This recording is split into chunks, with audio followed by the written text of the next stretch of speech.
Union budget 2021-22 से कई सारे लोगों को उम्मीदें थी और ये भी उम्मीद थी बिजनेस कम्युनिटी को कि किसी तरह का कुछ फाइनेंशियल पैकेज जो है वो एक्स्ट्रा दिया जाएगा, पर उस तरह कुछ नहीं दिखा। पर इसके अलावा जो हेल्थ सेक्टर में या फिर कई और चीज़ों पर जो तवज्जो सरकार ने दी है, उससे कहीं ना कहीं जो है एक आस ज़रूर बनती है। इस पर जम्मू चैम्बर ऑफ कॉमर्स का कहना है, इसके लिए हम पहुँचे हैं चैम्बर के ऑफिस में और हमारे साथ अरुण गुप्ता जी मौजूद हैं, प्रेसिडेंट JCCI। सर, स्वागत है आपका धन्यवाद। Thank you. सर, हाल ही में चैम्बर का एक बार फिर से पुनर्गठन भी हुआ है और उसी के बाद बजट भी आ गया। किस तरह की आकांक्षाएं थी, किस तरह की उम्मीदें थी और क्या ये बजट उन उम्मीदों पर खरा उतरा है? देखिए, यहाँ तक इस बजट को लेकर के हम बात करें तो गवर्नमेंट का जो फोकस है वो सबसे पहले हेल्थ पे है। जी। और मैं इस चीज़ को बिल्कुल वेलकम करता हूँ, क्योंकि पिछले एक साल से जिस तरह से लॉकडाउन हमारे हिंदुस्तान में नहीं पूरे वर्ल्ड में चल रहे थे, उस सेक्टर को लेकर के हमारे जो अभी फाइनेंस मिनिस्टर ने जिस तरह का एक पैकेज जो है वो रखा है, मुझे लगता है कि ये आने वाले दिनों में हर व्यक्ति का जो है उन्होंने ख्याल करके रखा है और हर व्यक्ति जो है उसको इसका बेनिफिट मिलने वाला है। 137% इस हेल्थ सेक्टर का बढ़ना वो अपने आप में ही दर्शाता है कि हमारे प्रधानमंत्री जो हैं वो कितने पर्टिकुलर हैं हर एक की सेहत को लेकर के। दूसरा, मैं देखता हूँ कि उन्होंने एग्रीकल्चर सेक्टर को भी पूरी तरह से मान्यता दी है जी। और अच्छा उनके लिए भी पैकेज दिया है। स्कूलों के लिए जब जहाँ देखें उसके लिए भी उन्होंने एजुकेशन के लिए भी अच्छा एक सिस्टम रखा है इसमें, और बताने की कोशिश की है। जैसे 100 सैनिक स्कूल जो है इन्होंने नए बनाने की बात कही है। कुछ जो इन्होंने जो बातें जो हैं 75 साल से उम्र के जो ऊपर के हैं लोग, हमारे हमारे बुज़ुर्ग जो हैं उनको ITR से मुक्त किया गया है।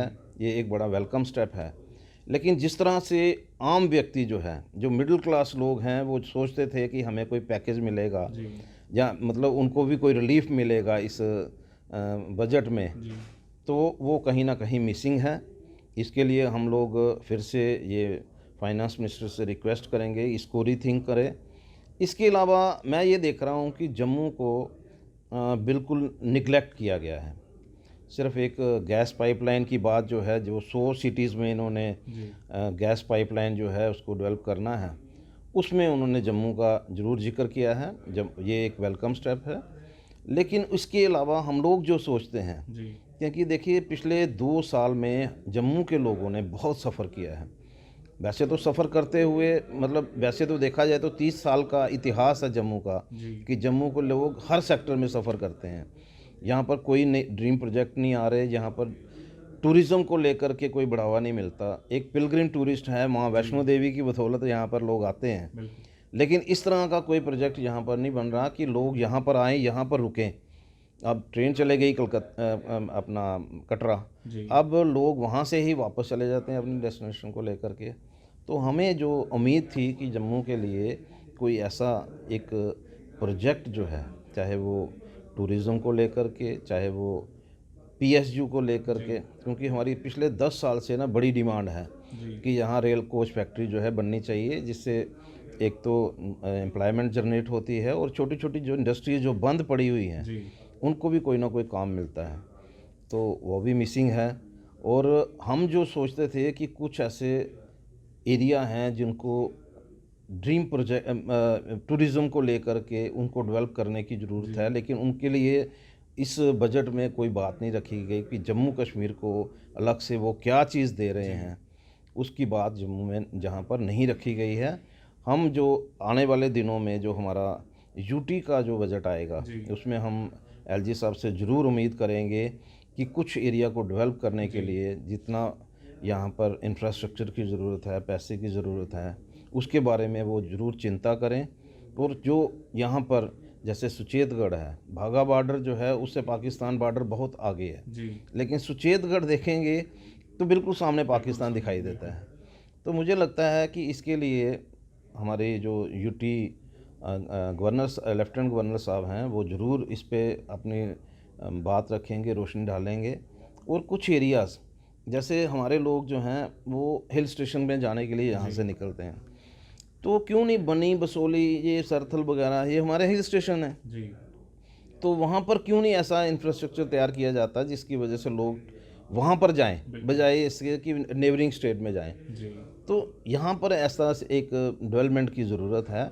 ये एरियाज़ जो हैं उसको प्रायोरिटी बेस पे डेवलप करने की ज़रूरत है, और मैं समझता हूँ कि भाई एलजी साहब इसके बारे में अनाउंस करें, ताकि पिलग्रिम टूरिस्ट के अलावा जो टूरिस्ट जो यहाँ पर स्टेट में आता है वो इस तरफ भी अट्रैक्ट हो। और मैं तो यही कहूँगा कि भाई वो इन एरियाज़ को पूरा डेवलप करवाना चाहिए। सर, इसमें ये भी उम्मीद थी कि पिछले 1 डेढ़ साल में पेट्रोल और डीज़ल के प्राइस जिस तरह से बढ़े हैं, एक उम्मीद ये भी थी कि कहीं न कहीं उसे भी जो है उसके लिए भी कुछ रखा जाएगा कि उस प्राइस पेट्रोल के या डीज़ल के कम हो। बट उसमें किसी भी तरह का कुछ ऐसा देखने को नहीं मिला बजट में कि आम जनता के लिए वो बेनिफिट हो। गैस पाइपलाइन की बात ज़रूर की जा रही है, पर आम जनता जब गैस पहुँचती है तो सब्सिडी के साथ 850-900 रुपये का जब वो सिलेंडर खरीदता है, तो उसमें भी कई सारी परेशानी उसको आती हैं। उसके लिए क्या कुछ आपकी माँग रही है? देखिए, ये बात तो सही है कि जो सब्सिडी की वजह से जो कॉमन जो एक मिडिल क्लास व्यक्ति है उसको परेशानी आती है, उसको ज़्यादा कॉस्ट देनी पड़ती है। तो हम तो गवर्नमेंट से यही डिमांड करेंगे कि भाई इसके लिए वो ये सोचें कि हम मिडिल क्लास के लिए, लोअर क्लास के लिए भी रखें। हम नहीं कहते कि नहीं रखें, अच्छा लगता है क्योंकि लोअर क्लास को भी मिलना चाहिए, लेकिन जो लोअर मिडिल क्लास है वो इसमें परेशान आती है, उसके बारे में भी गवर्नमेंट को कुछ ना कुछ सोचना चाहिए। और मैं समझता हूँ कि उनको भी सब्सिडाइज रेट पे हर चीज़ मिलनी चाहिए। और यहाँ तक पेट्रोल डीज़ल की बात है कि जिस तरह का आज इंक्रीज़ आया है, उसकी वजह से ज़रूर किराया भी बढ़ेगा आने वाले दिनों में। और मैं तो यही गवर्नमेंट से डिमांड करूँगा कि जो लोकल एक्साइज ड्यूटी है उसको कम किया जाए, ताकि और बर्डन जो है वो लोगों पर नहीं पड़े। क्योंकि जिस तरह का हमारे फाइनेंस मिनिस्टर साहब या प्रधानमंत्री ने अपनी सोच बनाई है और बताया है कि हम सबके लिए चिंतित हैं, स्पेशली लोअर क्लास के लिए, तो उसमें ये भी चीज़ें जो हैं वो आ जाती हैं। और मुझे लगता है कि इनको एक्साइज ड्यूटी कम करके जो बर्डन आने वाले दिनों में हमारे लोगों पे पड़ने वाला है उसको रिड्यूस करना चाहिए। सर, इसके अलावा इंडस्ट्रीज़ की बात करें तो इंडस्ट्रीज़ के लिए आपको क्या लगता है इस बजट में क्या कुछ दिया गया है? और एक जम्मू की बात करूँ तो इंडस्ट्री के लिए सिर्फ एक मार्केट कश्मीर ही रह जाती है। कश्मीर काफ़ी देर बंद रहता है, उसके लिए जो है वो बड़ी परेशानियाँ इंडस्ट्रीज़ को झेलनी पड़ती है। उसके लिए कुछ सॉल्यूशन इनको परमानेंट निकालना पड़ेगा। देखिए, एक बात जो है क्लियर है, क्योंकि प्रधानमंत्री ने पिछले दिनों में एक पैकेज अनाउंस किया है इंडस्ट्रियल पॉलिसी को लेकर के। अगर हम देखें 28,400 करोड़ रुपए का एक पैकेज जो है JNK को दिया है, JK यूनिट यूटी को दिया है। तो एक ये तो बड़ा वेलकम स्टेप है। आने वाले दिनों में नई लैंड्स जो हैं उसको आइडेंटिफाई करना पड़ेगा, उससे पहले कि बजट जो ये पैकेज आ जाए। मैं समझता हूँ ये यूटी का जो यहाँ की जो लोकल एडमिनिस्ट्रेशन है उसका काम है कि उसके लिए लैंड आइडेंटिफाई करे और उस तरह का एक ये प्रोजेक्ट जो है वो ले ले। और उसके साथ साथ मुझे ये लगता है, जैसे मैं ये पहले ही डिमांड कर रहा हूँ कि PSU यूनिट अगर यहाँ पर आता है तो उससे जितने भी छोटे छोटे प्रोजेक्ट जो यहाँ पर हमारी इंडस्ट्रीज़ हैं तो उनके लिए भी ये काम जो है ना वो ऐड ऑन हो जाएगा, उनको मौका मिल जाएगा अपने प्रोडक्ट को बेचने का। और साथ में अगर इंडस्ट्री जो है, अगर जो पुरानी सिक पड़ी इंडस्ट्री खुलती है या PSU यूनिट आता है तो इससे कितना एम्प्लॉयमेंट जनरेट होगा, उसके बारे में भी चिंता जो है वो गवर्नमेंट को होनी चाहिए। और मैं समझता हूँ कि जो पैकेज ऑलरेडी हमें मिल चुका है उसको हम वेलकम भी कर चुके हैं। तो आने वाले दिनों में काफ़ी चेंज जो है इसको लेकर के, इंडस्ट्रियल पॉलिसी को लेकर के आएगी, यही कहना है। सर, जब आप जब इलेक्शन में खड़े हुए थे उससे पहले भी हमने जब बात की तो आपने कहा था कि कई सारे अभी ऐसे जैसे वेयर हाउस है, कई सारे ऐसे इलाके हैं जहां पर 40-40 साल से लोग काम कर रहे हैं, बट अभी तक लीज होल्डिंग्स हैं वो फ्री होल्ड नहीं किया जा रहा। उस पर उसको लेकर कोई आपकी बातचीत चल रही है एडमिनिस्ट्रेशन के साथ कि उस पर जल्द से जल्द काम हो, ताकि जो एक बर्डन आम जनता पर पड़ा हुआ है वो कम से कम हो? बिल्कुल, हमने अभी पिछले, देखिए जैसे मैंने अपने इलेक्शन से पहले भी मैं बात करता था तो इन्हीं चीज़ों को लेकर के करता था कि हमारा बिजनेसमैन जो है वो बहुत परेशान है। सबसे बड़ी प्रॉब्लम जो हमारा छोटा बिजनेस है उसको GST को लेकर के है, ई-वे बिलिंग को लेकर के है। 2G की वजह से कई बार वो ई-वे बिल नहीं बना पाते हैं और जो अथॉरिटीज़ हैं वो पेनल्टी लगाने में कोई देरी नहीं करती। उसके लिए हम कमिश्नर साहब से मिले भी हैं, उनकी तरफ से एश्योरेंस भी मिली है। पेनल्टीज़ जो हैं इस तरह की फ्रीक्वेंट पेनल्टीज़ नहीं लगेंगी और उसमें जेन्युइन पॉइंट्स देखे जाएंगे।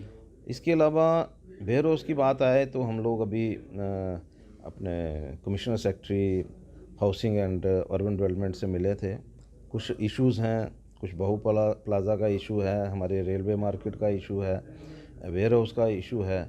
हमने सभी जो इश्यूज़ हैं उनके सामने रखे थे और उनकी तरफ से एश्योरेंस भी आई थी। लेकिन कहीं ना कहीं कुछ ऐसे, जैसे मैंने कहा कि भाई इनको ओनरशिप राइट मिलना चाहिए, तो क्योंकि स्मार्ट सिटी की वजह से उनकी क्या सोच चल रही है, क्या नहीं चल रही है, ये आने वाला दिन बताएगा। लेकिन एक बात जो डिमांड जो मैंने पर्टिकुलर रखी थी कि भाई जिस तरह से वेयर हाउस में, क्योंकि अब 3-4 जनरेशन्स हो गई, जी नए लोग जो हैं वो चाहते हैं हम ऑफिस में बैठ कर के बिज़नेस को ऑपरेट करें। उसके लिए फर्स्ट फ्लोर जो है उसकी कंस्ट्रक्शन की परमिशन मिलनी चाहिए जी और मुझे लगता है कि उनकी तरफ से तो बड़ा पॉजिटिव रहा है सारा सिस्टम। उसके लिए हमें भी मूव करना पड़ेगा, हम वेयर हाउस से बात करके और उनकी तरफ से ही हम एक अथॉरिटीज़ को लेटर भेजेंगे, एक रिक्वेस्ट लेटर भेजेंगे। मुझे लगता है कि ये चीज़ होने वाली है आने जाने में। धन्यवाद सर हमसे पूरी बात। Thank you.